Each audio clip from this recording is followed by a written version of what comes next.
Okay, so firstly मैंने congratulation, और trailer काफ़ी ज़्यादा अच्छा कर रहा है। जब स्कूल ऑफ लाइफ जब सुना था word, what was your first reaction? Actually school of life से पहले मैंने अविनाश अरुण सुना था क्योंकि मुझे पता था कि ये प्रोजेक्ट को हेल्प कर रहे हैं। तो मैं बहुत सालों से चाहती थी कि मैं इनके साथ काम करूं, और उसके बाद स्कूल ऑफ लाइफ का पता चला, जो सब्जेक्ट है और जो इतनी खूबसूरती से ईशानी ने लिखा है। So it was just no brainer जिसे कहते हैं, एक एज एन एक्टर आपको बहुत कम सब्जेक्ट सामने ऐसे आते हैं जो आप जानते हैं कि आप वो करेंगे। आपको डर लग रहा है, आप एक्साइटेड हैं, all kinds of emotions go through your mind, but I am very very happy to be a part of school of life. She is right. नाम कहानी का क्या होगा वो तो बदलता रहता है। डायरेक्टर्स का नाम अक्सर नहीं बदलता है, जो अच्छी बात।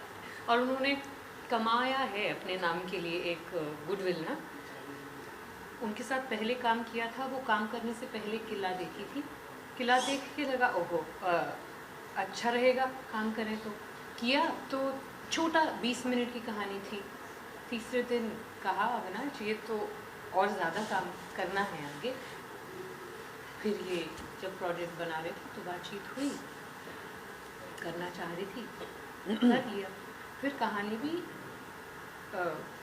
वो और बेहतर शब्दों में बताएंगे कि बहुत ज़रूरी है कहानी। तो कहानी सुंदर है, वो अच्छा काम करते हैं। फिर जैसे जैसे और कौन है नाम जितने सुनती गई, मुझे लगा ये बहुत ही अच्छी कंपनी में मैं होने वाली हूँ। ज़रूर ये जाके अपना बेस्ट में करके आती हूँ। Same Avinash Arun followed by script अच्छा था, कैरेक्टर अच्छा था, लोग अच्छे थे। देखिए एक्टर या तो पैसे के लिए काम करता है या लोगों के लिए काम करता है। मतलब लोग इन द सेंस कि लोग जो अच्छा काम करते हैं उनके साथ। तो यहाँ हम अच्छे लोगों की वजह से आए, पैसों की वजह से नहीं। अविनाश जी, आपसे जानना चाहेंगे ये स्टोरी लाना एक साथ सबको लाना, क्या थॉट प्रोसेस था और वो भी ट्रू इवेंट पर बेस्ड वेब सीरीज बनाना, इसके बारे में थोड़ा बहुत जानना चाहेंगे। नहीं, मुझे तो मतलब इस दुनिया के ऊपर, बोर्डिंग की दुनिया के ऊपर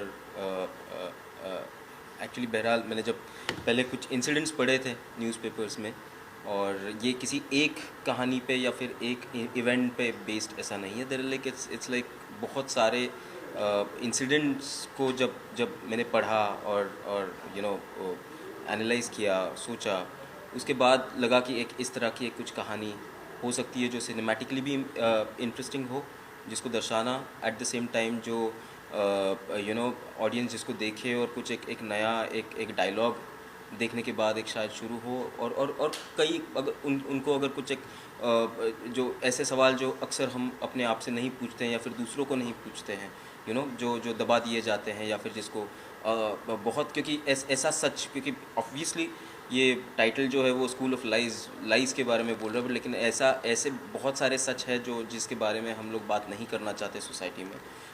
तो उन सारे ट्रूथ्स को किस तरह से दर्शाया जाए, ये इसके पीछे की भावना थी। और ऐसा कुछ करने को मिलना, इस तरह की कहानी बोलने को मिलना, मुझे लगता है कि ये अपने आप में बहुत ज़्यादा मैं अपने आप को लकी समझता हूँ कि डिज्नी प्लस हॉटस्टार और BBC इंडिया ने हम सब पे ट्रस्ट किया, and I'm really excited now that it's coming out. Yeah. तो स्कूल की बात करें तो सबसे पहले हमारी स्कूल की यादें हम रिकलेक्ट करने लग जाते हैं। तो जब आपने सुना था स्कूल ऑफ लाइफ, तो सबसे पहले आपके स्कूल की क्या मेमोरीज जो रिकलेक्ट हुई थी आप लोगों को? Anyone you would like to share?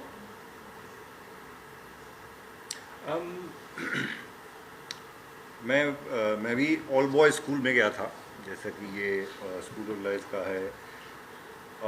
लेकिन मैं बोर्डिंग में नहीं था। इनफैक्ट मैं स्कूल से 2 मिनट की दूरी पर रहता था। और मुझे याद है मैं लंच ब्रेक के लिए, हमारे पास एक लंच पास होता था जिस वक्त लंच टाइम पे मैं घर जाके खाना खाता था। सो हाँ, मतलब स्कूल का टाइम ऐसा है, आई थिंक अडल्टहुड में आने के बाद आपको कॉलेज ज़्यादा इन्फ्लुएंसिंग लगता है, लेकिन स्कूल में एक इनोसेंस होती है, वो वही एक चीज़ है। देखिए, क्योंकि इंसान उस वक्त अपनी ज़िंदगी को एनालाइज नहीं कर पाता, उस वक्त हम बस we are going through it, we are just living our life day to day. ठोकर खा रहे हैं, मार पड़ रही है, ये हो रहा है, फेल हो रहे हैं, पास हो रहे हैं, but we are going through it. It's only when you look back is that you are able to, आप उस पर लेबल लगा सकते हैं कि इस वक्त शायद मेरे मेरी जहनीत, मेरा मेंटल स्टेट ये था। तो ये बहुत ही इंटरेस्टिंग एक फेज़ होता है इंसान की ज़िंदगी में, जिसको आप सिर्फ पीछे देखते हुए आप कर सकते हैं एनालाइज। जब आप जा रहे हो उसके थ्रू, तब आपको बहुत बहुत कम पता होता है उसके बारे में। और ये बहुत ही that's what makes it interesting and mysterious, and that's, I guess, that's the connection with the show that makes it mysterious and intriguing and interesting as well. I guess मुझे लगता है कि मतलब एनालाइज जो स्टूडेंट स्कूल लाइफ को किया जाता है वो सिर्फ मार्कशीट के पन्नों के ऊपर किया जाता है अक्सर, और वो एक दिन की बात होती है, और वो सिर्फ वो उस क्षण की बात होती है, और वो एक पर्टिकुलर सब्जेक्ट्स की बात होती है। वो मार्क मतलब आपने क्या लिखा वो अलग चीज़ है, लेकिन जो आप ज़िंदगी में क्या चल रहा है, बच्चे किस दौर में से गुजर रहे हैं, और मतलब मैं खुद कहाँ से गुजरा हूँ। मुझे नहीं लगता कि ऐसी कोई मार्कशीट तो छोड़ दो, लेकिन मुझे कभी किसी ने बात की मेरे साथ कि क्या हो रहा है तेरे साथ, क्या लग रहा है तुझे, सब एक ही सवाल पूछते कि बड़ा होकर क्या बनेगा, या फिर कौन सा सब्जेक्ट पसंद है, या फिर क्या है। लेकिन कौन मेरे साथ मेरी इनसिक्योरिटीज़ को लेके, या फिर मुझे क्या मतलब, क्योंकि उस उम्र में अगर एक इस तरह की बातें अगर, और मैं ये नहीं कहता हूँ कि वो बिल्कुल ही नहीं होता है, लेकिन कभी मतलब most of the times parents are busy, आपके ही हम उम्र बच्चे आपके साथ होते हैं, और उनको ऑब्वियसली इस तरह की मैच्योरिटी है नहीं। वो अपने आप में एक अलग कंपटीशन में लगे हुए होते हैं, किसी बच्चे को अच्छा दिखाना, किसी बच्चे को बुरा दिखाना, या फिर बहुत एक लड़कपन में उलझे हुए होते हैं। लेकिन एक मैच्योर एक पर्सपेक्टिव जो एक इंस्टीट्यूशन एक जो देना चाहिए हमारे यहाँ पे, वो अक्सर बहुत कम स्कूलों में होता है। मेरा एजुकेशन सिस्टम के साथ जो मेरा जुड़ाव रहा है वो बहुत बचपन से इसी वजह से रहा है, क्योंकि my father was an educational officer, and I had seen lot of teachers coming at my place and discussing things, and वो सारी चीज़ें चलती थी। और एक वाक़या, बहुत ही इंटरेस्टिंग वाक़या मुझे याद है, जब एक फोर्थ या 7th स्टैंडर्ड में था, और एक स्कॉलरशिप्स की जो एक एग्ज़ाम होती थी, कुछ एक वोकेशनल ट्रेनिंग की या फिर कुछ, आई डोंट नो। तो मैं एग्ज़ाम दे रहा था, like one of the teachers came to me with a chit just because I am an officer's son, and like and I was like ये क्या हो रहा है, ये मुझे क्यों, मेरी तरफ क्यों आ रही है ये। और मैं बौखला गया, और मैंने उनसे बहुत बदतमीज़ी से बात की। मैंने मतलब आप क्या कर रहे हैं, आपको समझ में आ रहा है, that like sort of like मुझे बहुत हर्ट किया उस चीज़ ने, कि क्यों, मतलब मैं लिखूं नहीं लिखूं, मुझे जवाब आ रहे हैं नहीं आ रहे हैं, ये अलग बात है, लेकिन मैंने कभी आज तक कभी चीट नहीं किया। और आप बोल रहे हो कि आप ये ले लो, और आप तो ऐसे भी इंसिडेंट्स हुए हैं जो मुझे लगता है कि, लेकिन मुझे बहुत कुछ सिखा दिया उस बात ने, कि कि दुनिया, एक अडल्ट की दुनिया कैसी है, क्या है, किस तरह के। तो मुझे नहीं लगता था कि तो इस तरह की भी चीज़ें होती हैं। और जहाँ तक मुझे लगता है कि एक चाइल्डहुड डिप्रेशन नहीं बोलूँगा, बट लेकिन एक उस सेंसिटिव उम्र में कुछ बच्चे शांत होते हैं, कुछ बच्चे एक्सप्रेसिव होते हैं, और कुछ बच्चे बहुत ही सिक्योर्ड एनवायरनमेंट से आते हैं, कुछ बच्चे बहुत ज़्यादा अनसिक्योर्ड एनवायरनमेंट से भी आते हैं, और एक दूसरे से टकराव उनका उस दौरान होता है। और जब बच्चे यहाँ पे, मतलब एक बोर्डिंग स्कूल को चुनना इस वजह से था, क्योंकि यहाँ हर किसी को एक वहाँ पे ना एक समान एक स्तर मिलता है वहाँ पे। लेकिन और कितने बच्चे जो है अपनी मर्ज़ी से आते बोर्डिंग में। मुझे नहीं लगता कि बहुत ज़्यादा बच्चे अपनी बोर्डिंग से, कोई मतलब एक 7 साल का, मतलब एक 6वीं 7वीं कक्षा में पढ़ने वाले कितने बच्चे होंगे जो अपने आप चाहेंगे कि हाँ मुझे बोर्डिंग जाना है, मुझे मेरे माँ बाप से दूर जाना है। मैं ये नहीं कहता हूँ कि बोर्डिंग अच्छी चीज़ है, बुरी चीज़ है, we are not commenting on that, what we are like just trying to like convey here is that like it's very very important to look at this matter sensitively और एक अलग तरह का डायलॉग करना अपने बच्चों के साथ, टीचर्स के साथ, इंस्टीट्यूशंस के साथ, और this is what this show is about. Last question.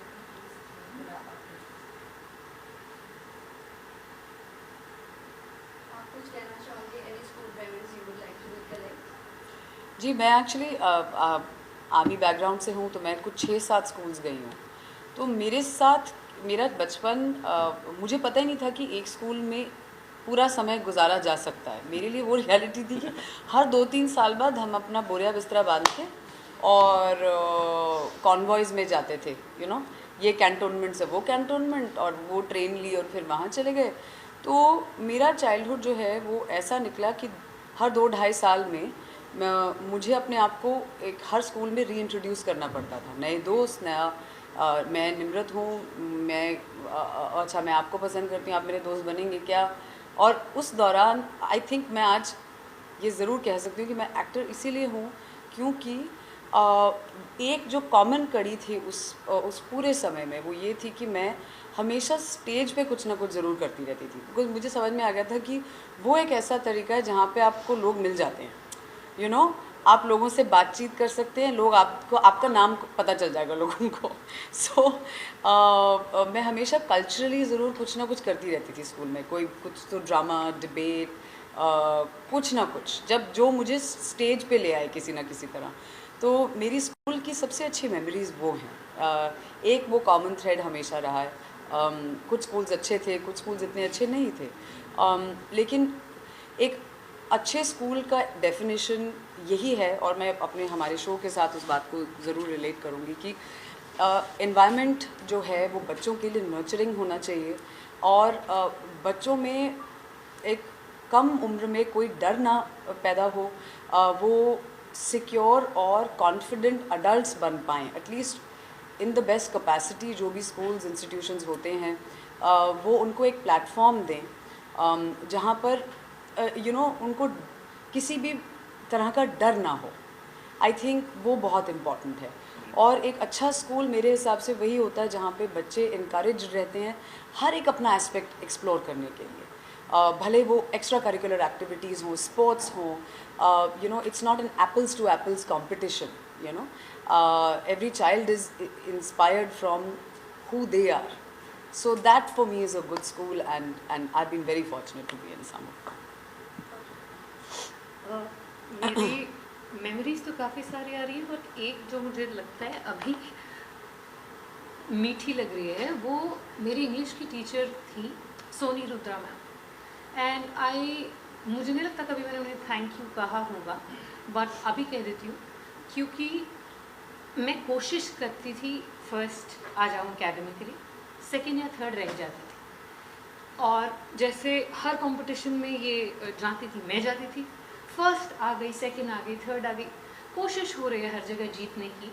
And जब मुझे लगा कि मैं पढ़ाई में पीछे छूट रही हूँ, उस डर से मैंने एक्स्ट्रा करिकुलर एक्स्ट्रा कहते थे क्योंकि वो इम्पोर्टेंट मानी नहीं जाती थी वहाँ पे, तो वो इम्पोर्टेंट नहीं, उसको छोड़ दूँ ताकि मैं फ़र्स्ट आ जाऊँ एकेडमिक्स में.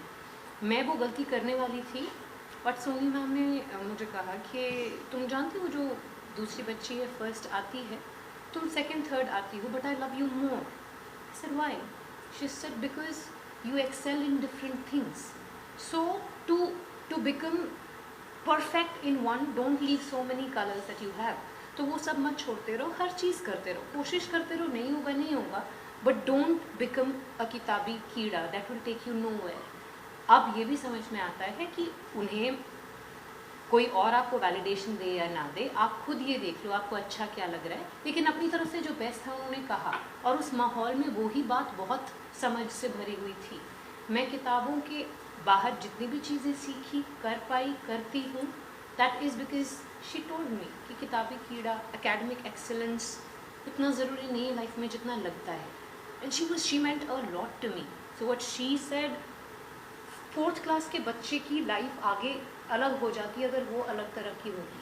तो जैसे वो बार बार कहते आए हैं कि 7 साल तक एक्सपीरियंसेस जो होते हैं ना 7 साल की उम्र तक के, वो आपको शेप कर देते हैं। उसके बाद उनको बदल पाना, खुद को बदल पाना बहुत ही करेज के साथ, वो प्रिविलेज कितनों को मिल पाएगी पता नहीं। तो तब तक उन बच्चों का ध्यान रख लें हम सारे मिलके। अविनाश जी, लास्ट करना चाहिए सर, आपने बताया कि आपका जो बैकग्राउंड है वो स्कूल से जुड़ा रहा, चालू रहे हैं, वो जो आपका एक्सपीरियंस था इस पूरे क्राफ्ट को डिज़ाइन करने में, जैसा कि हमने ट्रेलर देखा उसमें बहुत ही अच्छा देख कर टच कर रहा है,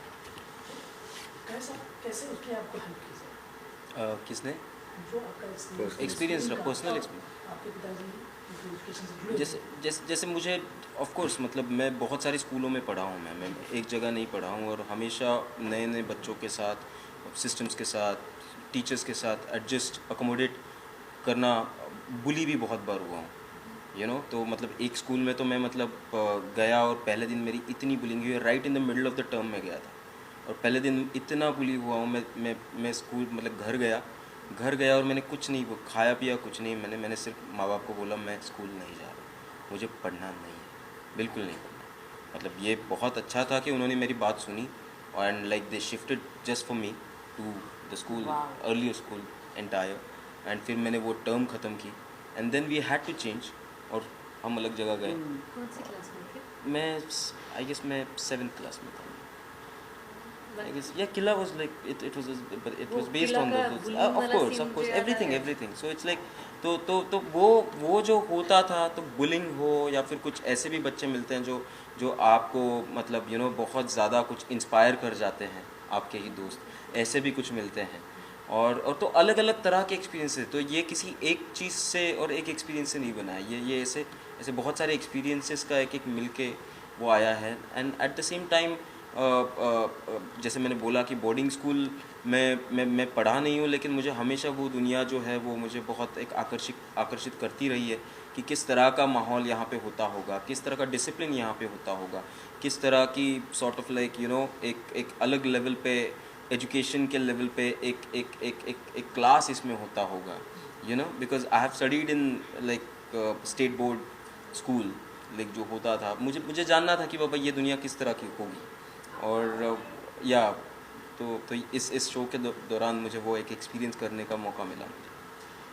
जी, आप काउंसलर का कैरेक्टर कर रहे हैं इस प्रोजेक्ट में, तो एज ए काउंसलर आज के टाइम के बच्चे बहुत सारे बोर्डिंग में हैं, वो भी, और या बोर्डिंग के बाद गलत कदम उठा लेते हैं या कुछ करते हैं, क्या कुछ कहना चाहोगे आप दोनों एज ए काउंसलर? जी, मैं काउंसलर का पार्ट प्ले कर रही हूँ सो मैं ये ज़रूर, मुझे बस इतना ही लगता है कि देखिए सही समय पर सही इंसान का आपकी लाइफ से जुड़ना और आपके कान में वो सही बात पड़ना, वो अब किस्मत की बात होती है। कई बार हमारे बस में नहीं होता कि उस वक्त हमारी हमारे मेंटली हम लोग बिल्कुल ही वो समझ पाएँ कि हमें ये करना है या ये सही है, और जब तक आप किसी की सिचुएशन में नहीं है तब तक आपको नहीं पता चलेगा कि वो किस सर्कमस्टांस में है या किस जद्दोजहद में है, या सही गलत बहुत ही एक वो है, एक बहुत सब्जेक्टिव चीज़ है। और I just hope and wish for every student and every child everywhere that आपको सही समय पर सही गाइडेंस मिले, और एक कई बार आपको बस एक सहारा चाहिए होता है किसी का। अगर आप किसी टफ़ सिचुएशन से निकल रहे हैं, अगर हम लकी हैं तो हमें वो मिल जाता है, नहीं है तो फिर अल्लाह मालिक। और वो अडल्ट्स के साथ भी बहुत होता है, ऐसा नहीं है कि सिर्फ बच्चों के साथ ही होता है। सो आई जस्ट थिंक दैट कभी भी जल्दबाजी में कुछ नहीं करना चाहिए। हमेशा बस याद रखें कि ये समय है, ये निकल जाएगा, और आज जो हो रहा है वो कल नहीं होगा। उतनी बात अगर हम लोग याद रखें तो शायद अपने आप को और अपने आसपास के लोगों को हम बचा सकते हैं। So one last question, Avinash जी आपसे, स्कूल इंस्टीट्यूट बोर्डिंग को लेकर पहले भी काफ़ी सारी मूवीज़ आई है, बट ये जो है स्कूल ऑफ लाइफ, इसका सोशल मैसेज क्या होगा और यूएसपी क्या होगा इस सीरीज़ का? आई गेस सोशल मैसेज मुझे लगता है कि ऑफ कोर्स एक डायलॉग शुरू हो इन सारी चीज़ों के बारे में, क्योंकि मुझे मतलब मैं कौन होता हूँ मैसेज देने वाला, मुझे ऐसा अक्सर लगता है। मुझे सिर्फ मतलब मैं सिर्फ एक ऑब्जर्वेंट नज़र से मैं देखता हूँ दुनिया को कि बाबा इस तरह की दुनिया इर्द गिर्द हमने इकट्ठा मिलके क्रिएट की है और इस तरह की चीज़ें होती है इस दुनिया में। और ये जब आप देखते हो और ऐसा नहीं है कि मतलब हर इंसान मतलब अलग अलग, हमारी लाइफ में वैसी घटनाएं नहीं हो रही है, कुछ और हो रही है, लेकिन किसी की ज़िंदगी में ऐसी घटनाएं हुई है और वो कहानी मतलब फिल्म ये माध्यम जो है या शोज़, ये माध्यम इसीलिए है कि हम दूसरी लोगों की कहानियाँ जी पाए, देख पाए, उनसे कुछ सीख पाए, वो एक्सपीरियंस कर पाए। और क्योंकि आप जब देखते हो तो आपको ऐसा लगता है कि ये ज़िंदगी में जी रहा हूँ, और वो जो इंसिडेंट में जब जी रहा हूँ तो अलग मेरे अंदर जो मतलब एक इमोशनली जो कुछ एक एक सैलाब उठता है, और उस वजह से मुझे जो फीलिंग्स आती है और उस तरह से जो भी परिवर्तन मेरे अंदर घटित हो रहा है वो बहुत, और ये मैं बोल रहा हूँ कि एक फिल्म के एक शो के वजह से एकदम से नहीं बदलता है वो मतलब वो संस्कार जो है मुझे लगता है वो सदियों का है, और एक सदियों का कंडीशनिंग हमारा रहा है सारी चीज़ों का। तो सिनेमा ये एक 100 साल पुराना आर्ट फॉर्म है जो बहुत नया है मुझे लगता है। और उसी 100 साल में बहुत ज़्यादा संस्करण इस मीडियम ने किया है, तो मैं कुछ बदलना या फिर कुछ ये होना, मतलब I be an optimist if I say that, but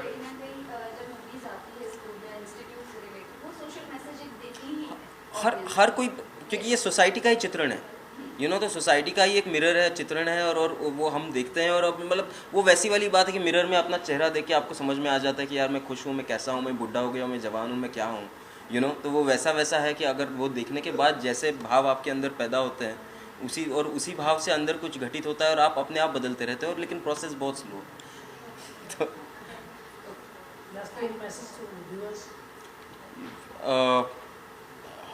message 2 जून को डिज़नी प्लस हॉटस्टार पर हमारा शो आ रहा है। बहुत सेंसिटिवली अप्रोच्ड, एक बहुत ही खूबसूरत दुनिया क्रिएट की हुई है, और उस बीच हम आप इस यहाँ पर जो हमारे आसपास हम लोग, आप you will be able to relate to it in some way और अनदर। आपको लगेगा हाँ मैं किसी को जानती थी या किसी को जानता था जिसके साथ ऐसा कुछ हुआ, और आपको एक अंदर एक गहराई में जाने पर मजबूर करेगा ज़रूर। तो ज़रूर शो देखिए और हमें बताइए कैसा लगा। All of us are eager to know आप उसमें कहाँ मिले और आपको कैसा लगा। Please write to us somehow, somewhere. Thank you. Post box number, thank you. Post box number, या पोस्ट बॉक्स नंबर दे दीजिए जहाँ चिट्ठियाँ भेजनी। दूरदर्शन के ज़माने में होता था पोस्ट बॉक्स नंबर। मैं वही सोच रही हूँ, अभी मैं दे भी दूँ, कोई लिखेगा थोड़ी। Social media is the best. Yeah, social media is that's the new address. DMs. Yes, DMs. Thank you so much. Thank you. Thank you so much. Thank you. Yes.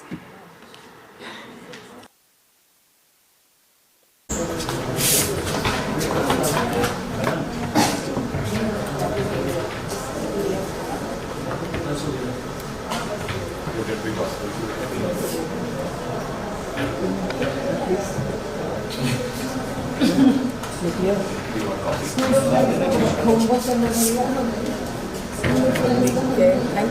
Thank you. please, we are up to 180. You're not only like a city, you're not like ma'am आइए।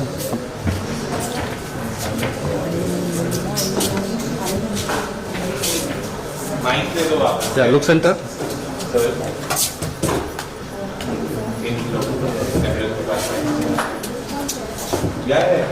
Center here. Yeah.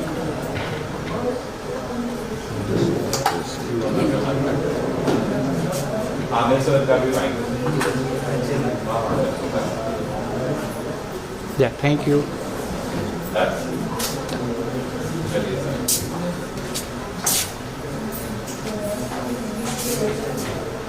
I'm look here. चलो sir.